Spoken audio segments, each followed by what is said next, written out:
চাওক আসলতে অসমৰ কাৰণে অসমবাসী ৰাইজৰ কাৰণে এইটো দুৰ্ভাগ্য যে ৰাষ্ট্ৰীয় দলৰ এজন সভাপতি ইমান তৰল আৰু পাতল মন্তব্য দিব পাৰে বুলি আমি কেতিয়াও কাহানিও কল্পনা কৰা নাছিলোঁ। এইটো মই ভাবোঁ যে অসমৰ কাৰণে আমাৰ কাৰণে দুৰ্ভাগ্য যে দিলীপ শইকীয়াৰ দৰে আসলতে তথ্য নজনাকৈ কোনো ষ্টাডি নকৰাকৈ এই ধৰণৰ মন্তব্য দিয়া আৰু সেইজন ব্যক্তিকে আসলতে ৰাষ্ট্ৰীয় দল এটাই আসলতে তেওঁক সভাপতি হিচাপে নিৰ্বাচিত কৰিছে। মই ভাবোঁ যে এইটো অসমবাসী মানুহৰ কাৰণে দুৰ্ভাগ্যৰ বিষয়।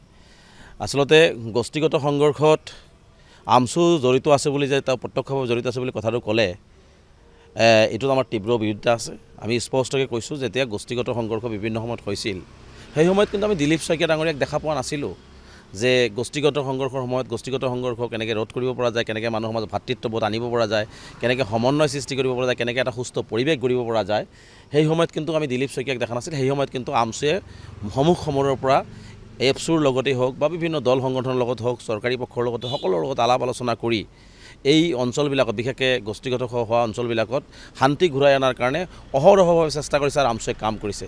এই কথাখিনি হয়তো দিলীপ শইকীয়াৰ নলেজত নাই, দিলীপ শইকীয়া ডাঙৰীয়াৰ নলেজত নাই, যাৰ কাৰণে দিলীপ শইকীয়া ডাঙৰীয়াই আমচুক প্ৰত্যক্ষভাৱে গোষ্ঠীগত সংঘৰ্ষৰ লগত জড়িত কৰিছে। আজি স্পষ্টকৈ দিলীপ শইকীয়াক প্ৰশ্ন কৰিব বিচাৰিছোঁ, আপুনি ইমান তথ্য জনাৰ পিছত গোষ্ঠীগত সংঘৰ্ষ যেতিয়া হৈ গৈছিল ভাৰতবৰ্ষৰ বিভিন্ন তদন্তকাৰী সংস্থা আহিছিল, NIA আহিছিলে, অসম চৰকাৰৰ তদন্ত কৰা হৈছে, ভাৰত চৰকাৰৰ আৰু বিভিন্ন প্ৰকাৰ তদন্ত হৈছিল। সেই তদন্তৰ সময়ত আমি এই কথাবিলাক আপুনি কোৱা নাছিল কিয়? আপুনি ইমান তথ্য যদি জানেই তেনেহ'লে তথ্যবিলাক গাপ দিছে কিয়? তথ্য গাপ দিয়াৰ অপৰাধটো কিমান ডাঙৰ অপৰাধ এইটো মই ভাবোঁ যে দিলীপ শইকীয়া জানেনে নাই।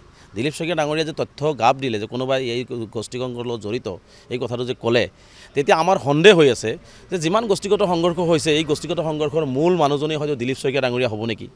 কাৰণ তেওঁ মানুহক যেনেকৈ সন্দেহ কৰি আছে, মানুহক যেনেকৈ তেওঁ আঙুলি টুৱাই আছে, কথাবিলাক জানিও তেওঁ যিহেতু তদন্তকাৰী সংস্থাক জনোৱা নাই, গতিকে আমাৰ সন্দেহ হয় যে আচলতে দিলীপ শইকীয়া ডাঙৰীয়া এই গোষ্ঠীগত সংঘৰ্ষৰ মূল মাষ্টাৰ মাইণ্ড নেকি? আমাৰ প্ৰশ্ন দিলীপ শইকীয়া ডাঙৰীয়ালৈ থাকিল।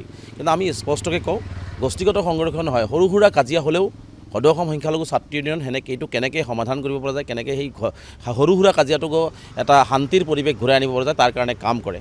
গতিকে দিলীপ শইকীয়া ডাঙৰীয়াই এই ধৰণৰ কথা বাৰ্তাবিলাক কৈ আচলতে নিজৰ পদবী, নিজৰ ৰাষ্ট্ৰীয় দলৰ মৰ্যাদা, নিজৰ সভাপতিৰ যিটো গাৰিমা সেই গাৰিমাটোক আচলতে দিলীপ শইকীয়া ডাঙৰীয়াই নষ্ট কৰি আছে বুলি মোৰ অনুভৱ হৈছে। কাৰণ দেখিছোঁ যোৱা 2-3 দিন আগতো দেখিছোঁ দিলীপ শইকীয়া ডাঙৰীয়াক আমচুক লৈ আৰু কিবা কিবি তুচ্ছ-তাচ্ছিল্য কৰিছে বা বিভিন্ন সংগঠনক পিটিকি দিলে মৰি যাব এই কথা বাৰ্তাবিলাক কৈ আচলতে দিলীপ শইকীয়া ডাঙৰীয়াৰ সভাপতিৰ যিটো গৰিমা সেই গৰিমাটো নষ্ট কৰিছে। কাৰণ কোনো সংগঠনক কোনোবাই ভুল কৰিব পাৰে, কোনোবাই ভুল কৰাৰ কাৰণে সেইটো ভুল তেওঁলোকে স্বীকাৰ কৰি অসমবাসী ৰাইজৰ লগত দুখ প্ৰকাশ কৰিব পাৰিছে, এইটো আমি দেখিছোঁ। কিন্তু কোনো সংগঠনক এটা সংগঠনত মানুহ থাকে, সেই মানুহবোৰক কোনোবাই পিটিকি দিলেই মৰি যাব, এই যে অসাংবিধানিক আৰু অগণতান্ত্ৰিক কথা ক'লে এইটো সভাপতি এজনৰ মুখত সভা নাপায়। গতিকে এই দিলীপ শইকীয়া ডাঙৰীয়া এই কথাটো মনত ৰখা উচিত। কাৰণ কোনেও কাৰো পৈতৃক সম্পত্তিৰ ওপৰত থিয় হৈ থকা নাই, এইটো কোনো দিলীপ শইকীয়া ডাঙৰীয়াৰ সম্পত্তিৰ ওপৰতো থিয় হৈ কোনো সংগঠনৰ জন্ম হোৱা নাই। গতিকে এই কথাখিনি মই ভাবোঁ যে দিলীপ শইকীয়া ডাঙৰীয়াই অনুধাৱন কৰা উচিত আৰু আশা কৰিম যে আগন্তুক দিনবিলাকত দিলীপ শইকীয়া ডাঙৰীয়াই অকণমান অধ্যয়নৰত হৈ পেলাই যে কোন সংগঠনক কি ক'লে, কেনেদৰে ক'লে, সংগঠনৰ নীতি আদৰ্শ, সংগঠনৰ মানে জন্ম বৃত্তান্ত এইবিলাক হয়তো অন্ততঃ চালি জাৰি চোৱাটো দৰকাৰ। কাৰণ আমি সদায় অসম আৰু অসমীয়াৰ হৈ কাম কৰিছোঁ, অসমৰ ৰাইজৰ হৈ কাম কৰিছোঁ, অসমৰ নিষ্পৃষিত নিৰ্যাতিত সংখ্যালঘু জনগণৰ যেতিয়াই অত্যাচাৰ হৈছে তেতিয়াও আমি মাত মাতিছোঁ, ভৱিষ্যতেও মাতিম।